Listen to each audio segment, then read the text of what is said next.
My name is John Fields. I'm going to introduce myself because I do see a lot of people that I don't recognize. So just to those people in particular, we are very happy that you're here tonight, and we hope you come back.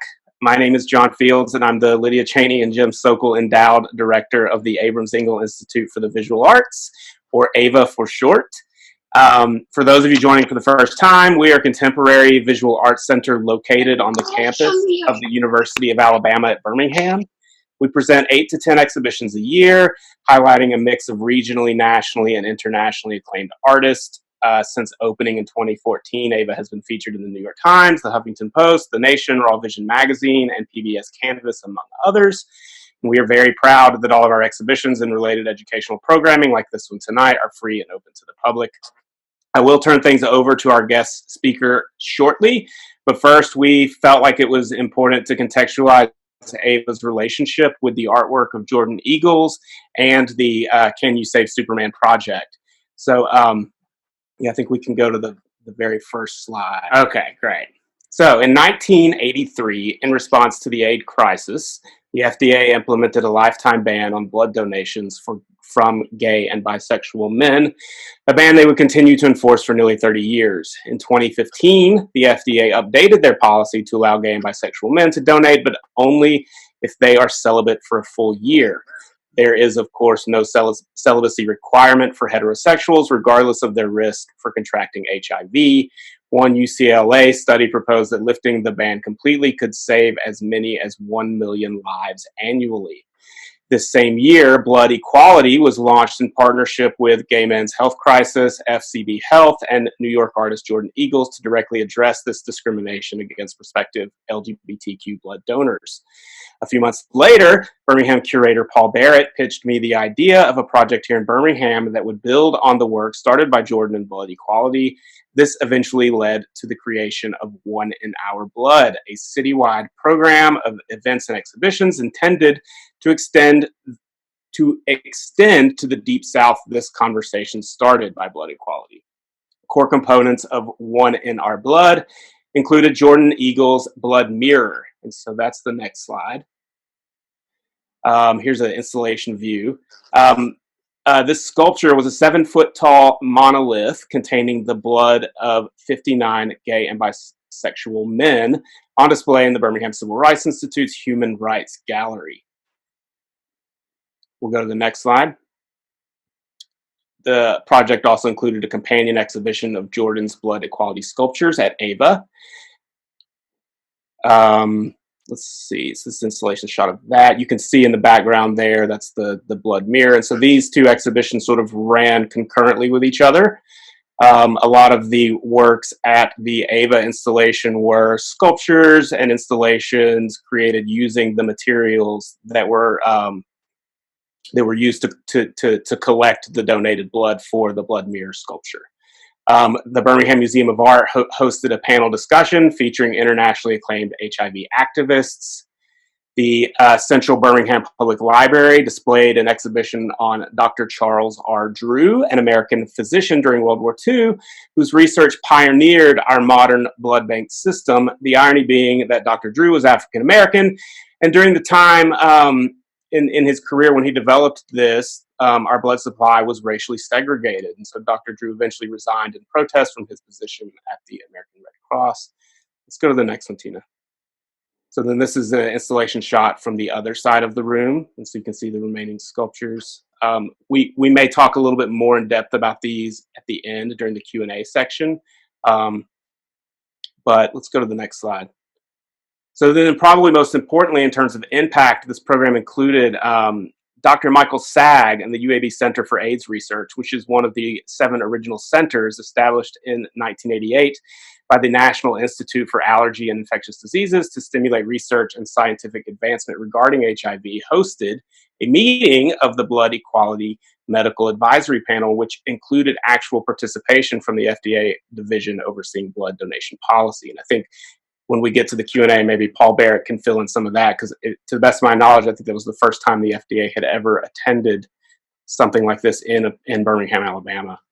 Um, and like I said, there are several people who were involved in this project that are here tonight. And so the organizer, Paul Barrett, Woods from the Birmingham Civil Rights Institute, Graham Betcher, who's the director of the Birmingham Museum of Art. I see those right off the bat. I think there are a few more people in the room, so pardon me if I left anyone out.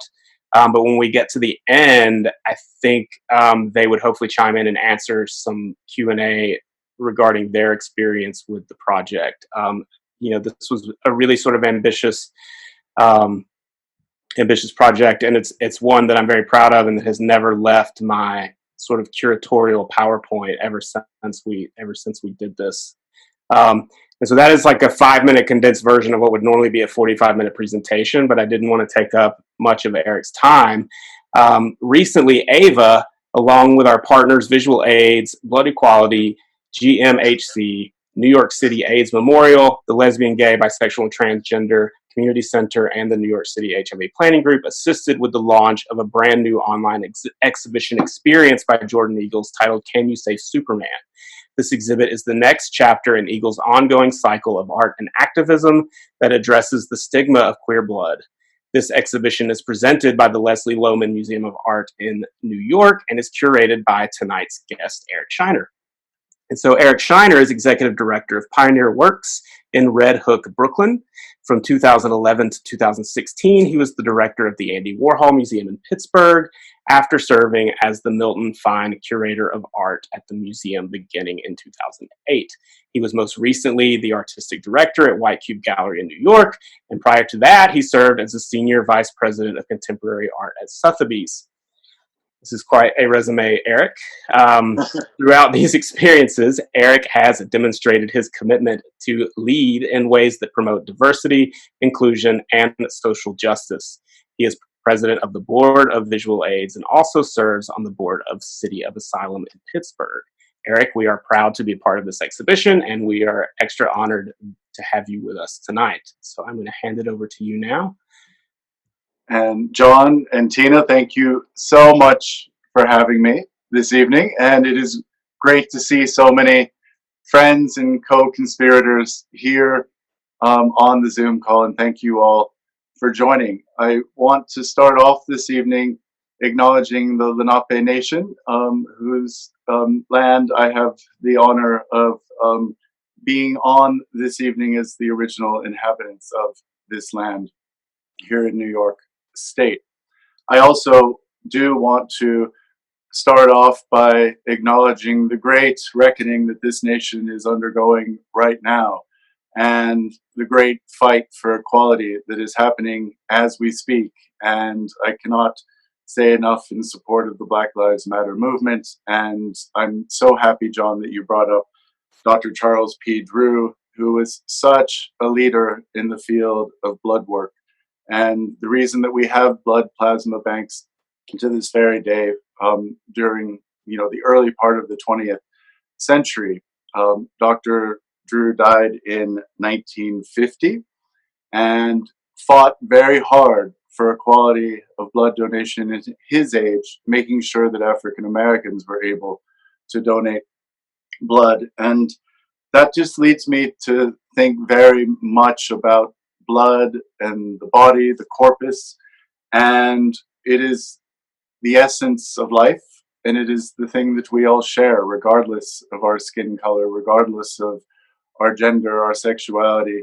It is that very essential essence of who we are as humans.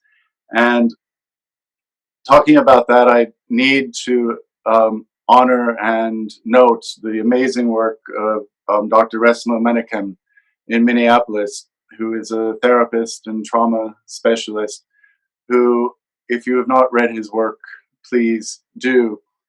He cites the current trauma, well, not the current, the trauma of our history in America, in not white supremacy, but in white body supremacy.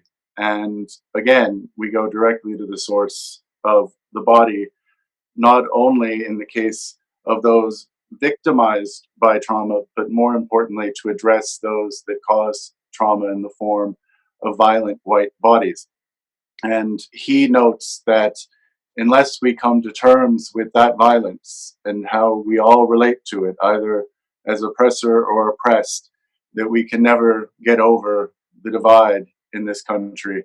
And his goal is that through having very hard conversations about white body supremacy, that we might all one day become human again. And that is so incredibly important now, just as is this project. And it was such an honor to be asked to curate Can You Save Superman? And John, thank you for already acknowledging all of the amazing partner organizations. The Leslie Lohman Museum of Art taking the lead, and I see their amazing curator and my dear friend Tina here on the call. Tina, thank you all, and Laura, the amazing interim director of the institution, and the entire team for all of your amazing work in championing gay, lesbian, transgender, and many other voices who have been a part of the fight for equality for many years since the inception of the museum. It is a huge honor to have been asked to do this, and I want to start off by talking about the work that Jordan Eagles, the wonderful artist who we are here discussing today, put together in his own political statement about calling for an end to the exclusionary tactics of the FDA in still not fully allowing gay and bisexual men to donate blood. Thus the work, Can You Save Superman?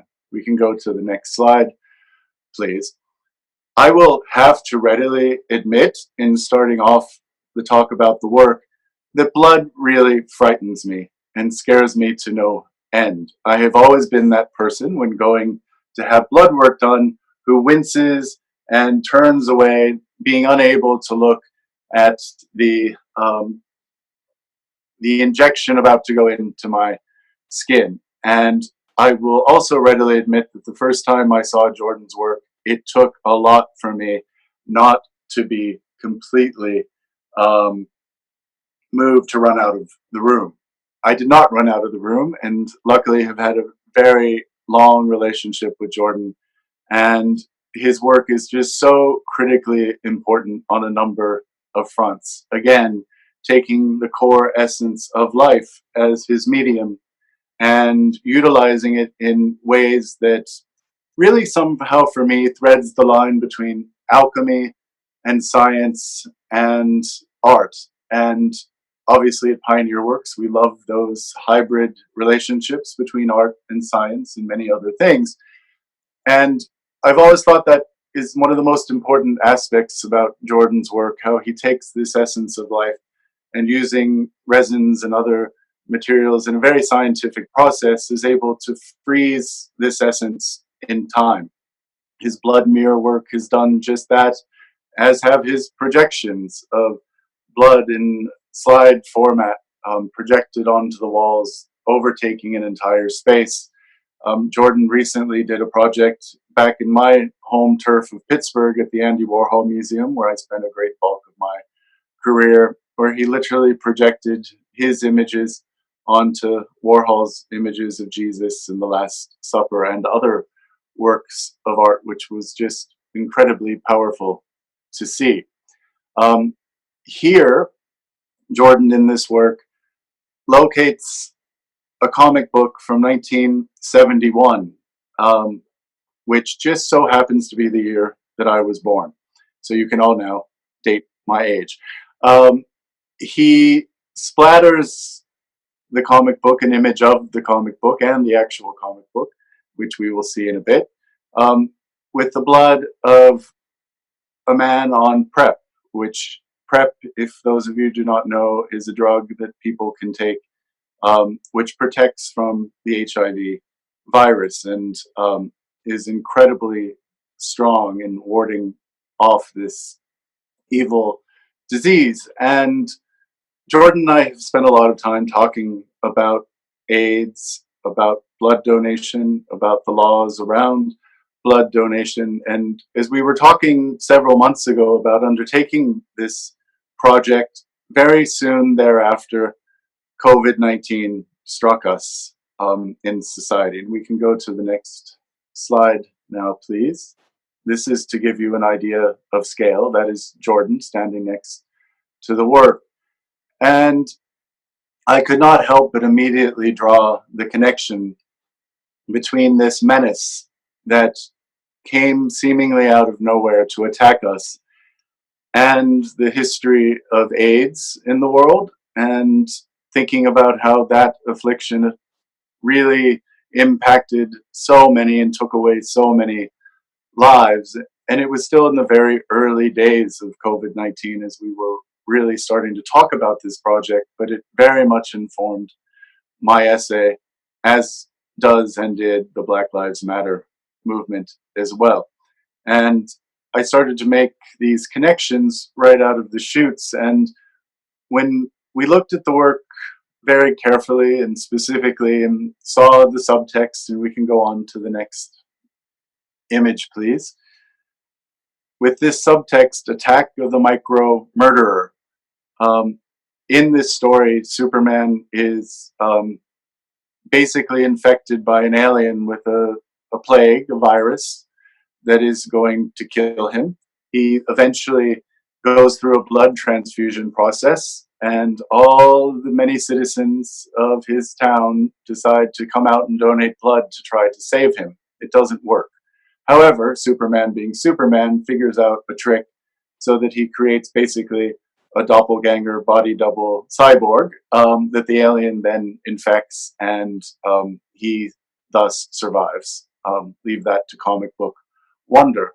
But thinking about this specific idea, the attack of the micro murderer, it leads us into medicine and into science and into the realities that COVID-19 is now the menace, the micro murderer that is coming into our bodies and killing many of us. And I want to note that many of us, unfortunately, means predominantly African American and Latinx community members.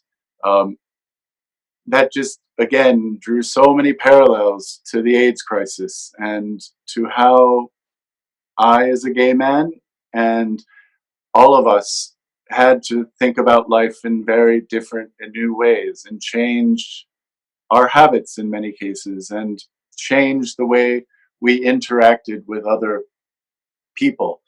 And of course, the safe sex movement came directly out of the AIDS crisis, and it was so critically important in saving lives. I remember too, of course, the horrible side of the AIDS crisis and the Reagan administration refusing to help at all, as tens of thousands of people were dying and died over the many, many years since. Countless numbers. And I just could not stop thinking about this relationship, knowing that there are similarities and yet they're radically different diseases, not only in terms of how they are contracted, but in terms of how they spread. And this concept of the micro murderer, an invisible menace coming in to attack us, really is what propelled my thinking and my writing on the work. And we can go to the next image, please.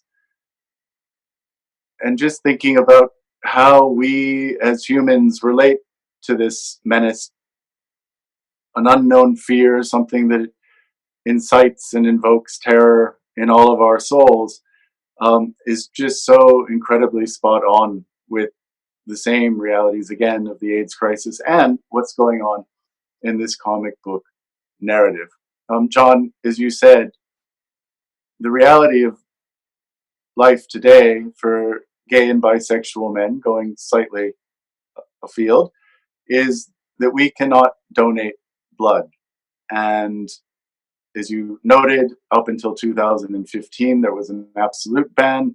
It then went to celibacy for a year. And now, in light of COVID-19 and just before, there was talk of either doing away with it or lessening that amount. It is now at 3 months of celibacy. As I say in my essay that I hope you all get a chance to read, several of my dear friends have, in the past several weeks, after living through the horror and the terror of COVID, fighting it and surviving. And I also want to acknowledge my friends that did not survive COVID-19 and thank them for their fight.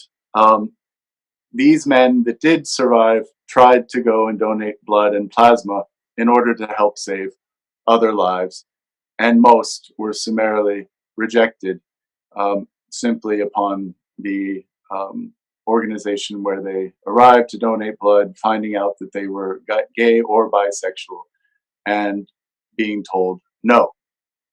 So adding trauma, insult to trauma, and we need to change this.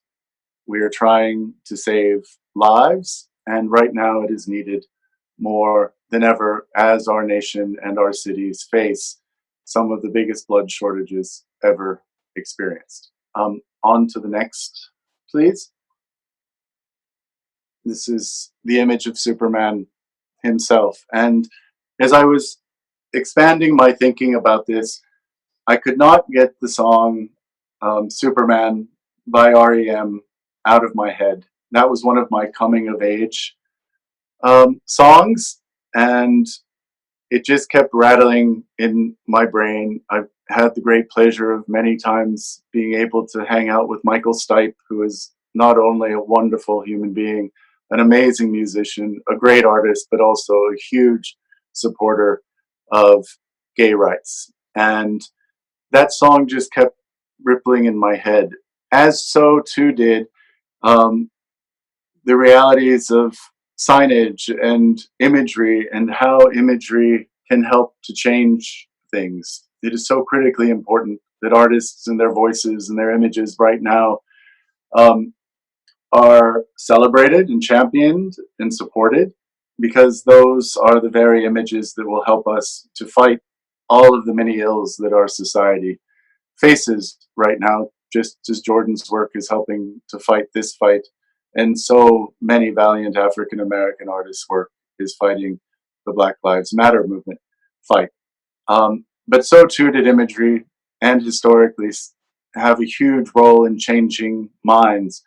And I also couldn't stop thinking about the signs from Memphis and the garbage workers strike, simply saying, "I am a man," that African American workers held up as they protested um, unequal working conditions in Memphis, of course, stemming from the great writings of James Baldwin. And I started to think about that a lot too, and started to think about the question today: what is our sign? What do we hold up? We hold up our protest signs, we hold up our placards, but most importantly, I hope that we hold up art as well. And right now in this country, art museums are facing incredible challenges. And not only are they, in many cases, being asked to be completely torn down and reinvented, which in some cases is certainly a very good idea, but funding is also a huge challenge for many, many institutions who will not be able to support as many artists and their works as they might not otherwise have. So I hope that not only does this amazing project by Jordan Eagles draw attention to and ultimately help to affect change against the ban by the FDA, but that it also allows everyone to take note and remember how important art is, especially at a time like this. We need it now more than ever, and it is what is going to help get us through. Um, and I think around this time, I should be hitting my 15-minute mark, and I would absolutely love to answer any questions that anyone in the audience might have about the project, about Jordan's work, or about the essay. But I do want to end by not only thanking John and Tina and Ava for hosting this talk this evening, but also for your support in promoting the project and all of the other partner organizations. I am so proud to serve as the president of the board of Visual Aids, and our amazing executive director, Esther McGowan, is on the call this evening. Hi, Esther. And I hope that you all take the opportunity to look at what we're doing as well, making sure that the legacies and the voices of artists, both lost to AIDS and living with AIDS, are not only celebrated and remembered in the cases of those that are no longer with us, but those that are living today, so that we make sure their voice and their work is amplified. So many wonderful other partner organizations, as John already listed. I thank you all for your support. And also just want to draw one final bit of attention to a very little known memorial in New York City called the Village AIDS Memorial, which is in a Catholic church of all places in Greenwich Village, the Church of St. Veronica. And they are currently doing a fundraising campaign to keep the memorial there in the church. They have an Instagram profile that I hope you all get a chance to look at. Many great allies, both famous and not, are each day, one each, recording a name of those lost to AIDS. There are over 580 names there on the memorial, and over 1,000 names will be read, I believe. So please do what you can to help them make sure that those names and those voices are not lost. So to that, I will open it up to questions. And again, thank you all, audience members, for joining us this evening. So you're welcome to type a question into the chat, or if you want to just sort of raise your hand and ask Eric a question directly, that is also acceptable. This might be more of a comment than a question, but one of the things that astonishes me and why this project is so important is how few people know about the persistence of the ban.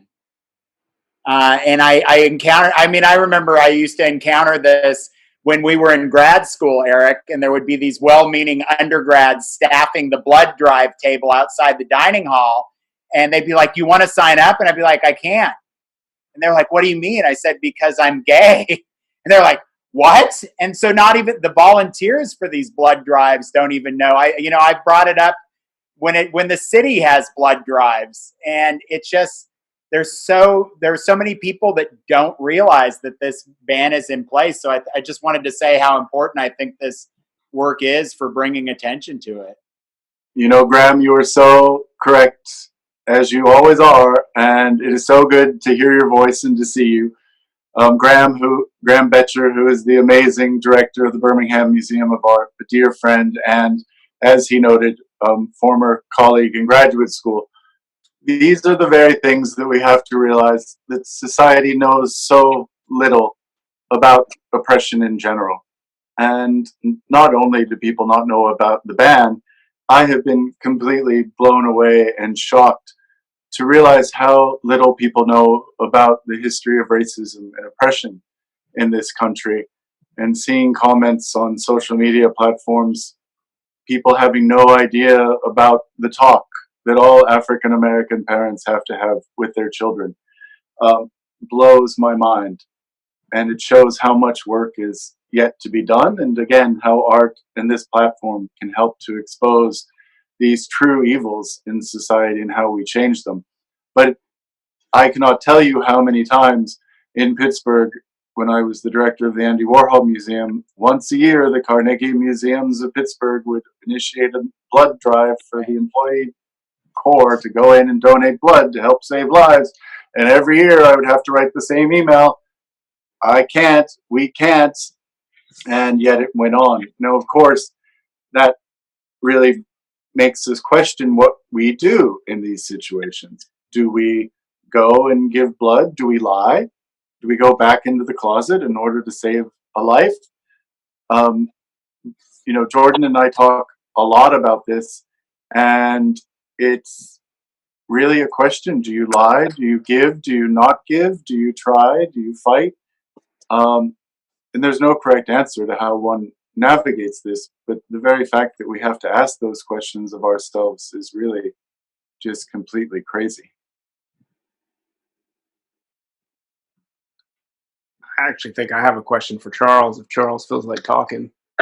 My friend and colleague from the Birmingham Civil Rights Institute. You know, from part of what really attracted me to the One in Our Blood and Blood Equality project was that, you know, here in Birmingham, there are a group of us, and I don't want to speak for, you know, Graham and Charles, but I think they would agree that we all sort of feel like Birmingham can and should be a role model when it comes to civil rights. Oftentimes, the conversation about civil rights in Birmingham, though, refers to the civil rights movement and civil rights with the capital C. And so for the BCRI, in the last decade, they've made some really bold moves to sort of recognize civil and human rights beyond that civil rights with a capital C. And so I still remember the day that Charles and I went in and sat down with Andrea, the former president, and sort of pitched her this idea. And I mean, she got on board immediately, but I'm very interested in what that was like, Charles, to take this blood sculpture and put it in the middle of that gallery. And what the response was from the community and the primary supporters from the Civil Rights Institute. So it was mixed. Can you all hear me? Yes. Okay, I just want to make sure. So it was really a mixed reaction. And then for me at the time, I had just really assumed a position that I wasn't expected to have the responsibility of being over the exhibitions, and so to inherit this as really my first project was a lot of pressure. And especially when you had some of the elders in the Black community that were really questioning why the Birmingham Civil Rights Institute would have something like this in its galleries. And so I'm not originally from Alabama. I grew up in California. I've been living in Alabama for 16 years now, so this is home. But I had a different upbringing when it came to these type of topics, and so for me, we had to do it. You know, even though my predecessor was the one that signed the contract and kind of got us into it, there was talk about trying to take it down or even move it downstairs or something like that. And I'm just being candid with you all. And I had the idea of putting it in our Human Rights Gallery right in front of the Universal Declaration of it's the UN document. I can't even get it all the way through, but and I thought that was the perfect place for it. And so Andrea kind of let me roll with it, and I think it was one of probably the best exhibitions that the Institute has done. It wasn't the first LGBTQ plus related exhibition BCRI has done before. You know, we did Living in Limbo. We also did another one. So my predecessor was familiar with this, this subject matter and doing these type of exhibitions, but it was new for me, but I thought it was something excellent, and I really enjoyed doing it. Well, thank you for doing it. That's so important. Thank you. Oh, and let me say one more thing. People think the civil rights movement is over, and that civil liberties and civil rights are things that are in the past. These are things that people deal with every day, and these are things that we're trying to overcome every day and bring awareness to every day. And so I thank Jordan, for having these type of visions. This was something that I didn't know either. This was something that was new to me, and when I heard what was going on, I knew for a fact that was a civil rights violation. And that was something that the Civil Rights Institute as an institution should at least back or at least bring awareness to. So it was a no-brainer for me. It took a little bit of tugging here and there, to really get them on board and to get buy-in. But I thank you all for making it happen. But I think the testament to that, though, Charles, is that we'd originally scheduled the sculpture to be at the BCRI for 3 months. It stayed for how long? 7 months? It stayed almost a whole year. Because of the positive response from the community. Once they saw it, and once they saw the conversation we were trying to have, it stayed for a long time. Amazing. Let's see, I think we have a question, a hand raised. Time. Hey, is my speaker on? Yep. Hey, okay, kind of like you addressed because I've been thinking about this. I just donated, I don't know, like about a month ago. And personally, I'm bi. So to me, it's not just important because I'm bi. To me, it's important because I'm a human being. And, I was, again, with COVID and with being, I like to think, an intelligent person. And I remember this exhibit. I really thought this was something that was like history, and we weren't still dealing with this in this age. And so, and even since then, I've been thinking about, well, okay, why don't we reframe this? Why don't we, I guess, show everybody how serious we are about this? And I mean, I'm a couple of years older than you are, so I remember the quilt. I remember ACT UP, and to me, that's how things happen. So I've been thinking about, okay, what if everybody stood in solidarity and was like, this is the day we will not donate blood across the entire country? And to make the point that it doesn't matter who we are, it's a human right issue, and it's a healthcare issue. And something like that, I feel like either has to be addressed or at least has to be tried, because it seems like you know, do I go in and lie or do I not go at all? That just those two options aren't enough. That we need to do more, and we need to take it further, and we need to take it more seriously. So that's my, I guess, question, comment, what you think. Well, thank you for that, and glad that you're okay. And thinking about a strike could certainly be a great movement if one day that is able to be organized. And it's really, obviously, as a political statement, one that goes very, very far. And I hope that some of the allies and partner institutions on this call take note of that idea. And I also want to let everyone know that Jordan and I are working and will be working on a potential activation in New York City coming up. And stay tuned. We just have half of a conversation about it, and we'll continue to do so. But maybe we can let the group know through AEIVA if and when that happens. Thank you.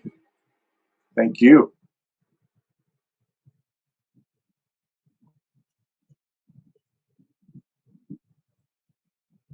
Other questions?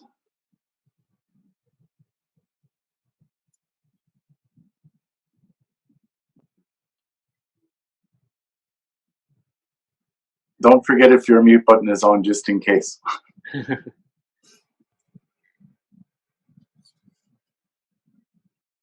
And I don't know if Paul Barrett is still here. Paul, did I skip anything regarding the Birmingham project? It was extremely ambitious. It was humbling to get the support from different facets at UAB and the Birmingham Museum of Art and Birmingham Civil Rights Institute and uh, the Birmingham Public Library and AIDS Alabama and other people locally, as well as all the support that we received from visual aids and Gay Men's Health Crisis and people out of state. I was kind of floored that as a result of the ongoing activism that started before I was aware and involved and continues to this day in the project that Jordan and Eric put together, that we were able to make an impact. And I think that the medical conference that Mike Sag hosted was a crucial part of all of this. And thank you very much for bringing that up. Although officially, I think that we are supposed to be at a 3-month celibacy. I've seen anecdotal accounts of people all over the country being turned down to donate blood. And the work continues because it involves lives all over the country. So I'm grateful for all of you continuing this work and for hosting this tonight. And thank you for all that you do. And that's certainly one great element of, there are very few, but one of the great things that COVID has brought, and that is connectivity through platforms like this. Many of us had no idea what Zoom was before this happened, and now we're connected in real ways.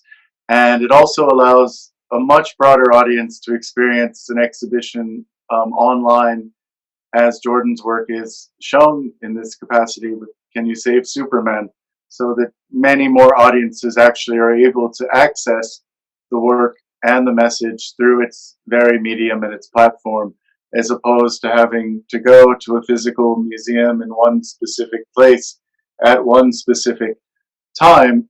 So many more people have exposure to this, and again, thanks to so many wonderful partners, the word is starting to spread more and more about the work and what it stands for.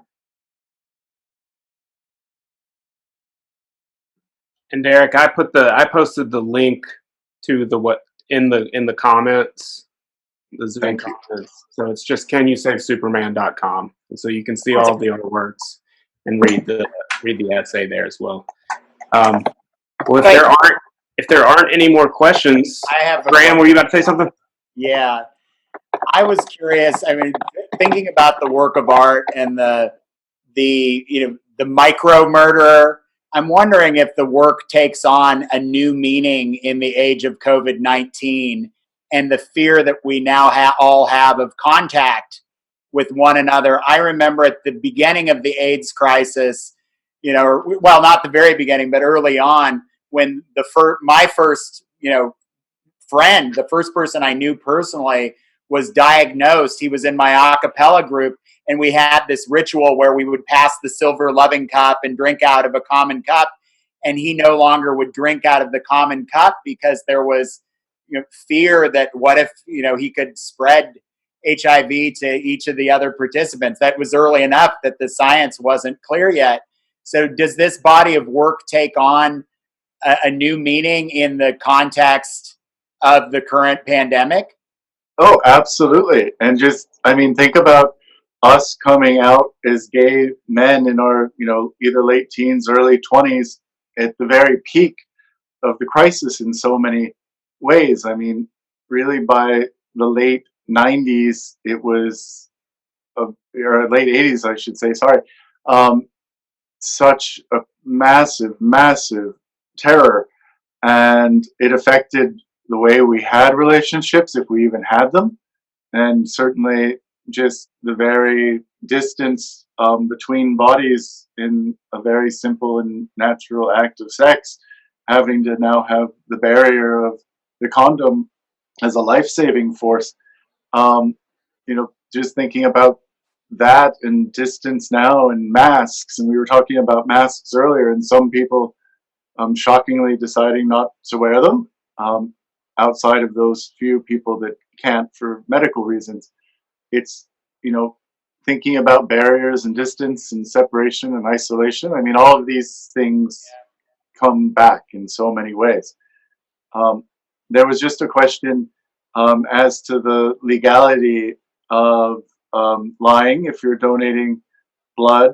Are there any ramifications if you lie, if you donate blood? I don't know the answer to that. Maybe someone else here does. This is Esther from Visual Aids. Hi everyone. I don't know the answer to that question, but it just was linking me to something that just was happening in my life. I was just before this Zoom, on another Zoom with the Elizabeth Taylor AIDS Foundation, in a town hall about HIV criminalization. And so it's sort of formulating in my mind this idea that the government is criminalizing people living with HIV. It's also criminalizing people who are not living with HIV with this blood ban in this really intense way. And I'm not sure what it means, but it's really interesting balance between those two sets of laws. And, it's a lot of government power over people's bodies and criminalizing people's bodies and criminalizing people's lives in ways that make absolutely no sense. So just wanted to interject that. And so true.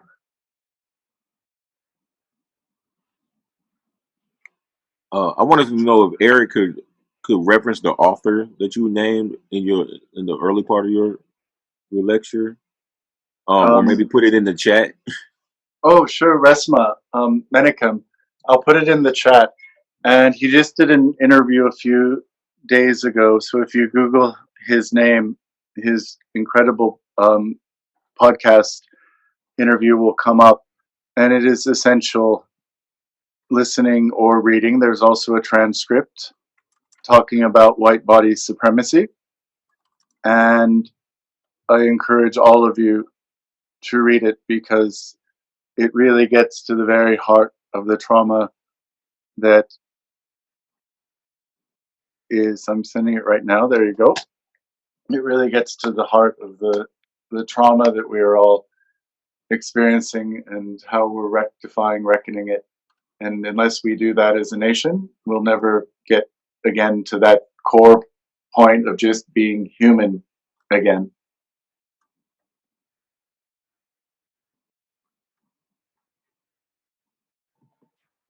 I just wanted to mention kind of like what I feel is like very personal about Jordan's work, that I think like, in the gallery in the original project, there was a video that he had done interviews with, all the people that he had collected blood from to make his artwork. And I think it just kind of speaks to, this kind of greater depth of his work and gives it more intensity in that way, because of like how personal of an experience that is for him to like go and ask for this from somebody and like collect their story and then use it in his pieces. And I think that it's a way to like bring identification and value to a person who maybe feels like, because of this like experience blocking them from participating, that they can participate in something. So I love that part of his work. It's so true, and I hope that all of you can learn more about Jordan's many bodies of work. And in this one referenced, he works with so many heroes in the field who have done so much to help with the fight, whether doctors, activists, military members, gay men, transgendered men, you name it. He's really lifting up their stories as well, and literally blending all of their blood together in many cases to create an even stronger voice and a stronger power. And also just to think, about the very realities of Jordan's work, that he is, the extraction of human blood is very limited to medical theaters, places where it is legalized to actually draw blood with the right credentials.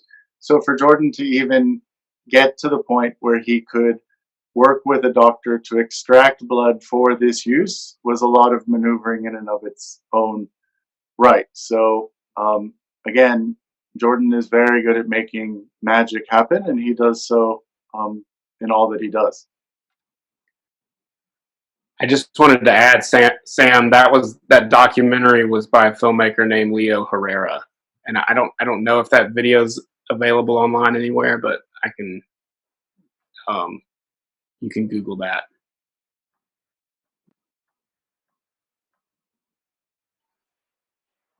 Okay. John, a lot of Leo's documentary work that he did with Jordan is available on YouTube. Cool, thanks, Paul. Well, I think that about that's it for our time tonight. So I just want to one more time thank Eric very much for giving us his time. Thank you all so much. And we also have to thank Jordan Eagles, who is hopefully with us somehow, some way this evening. Jordan, thank you for your voice and for your work. All right, everyone. Well, thanks for coming. And, you know, don't be a stranger. Okay. Bye, Thank you. everybody. Thanks. Keep up the fight. Right. Bye.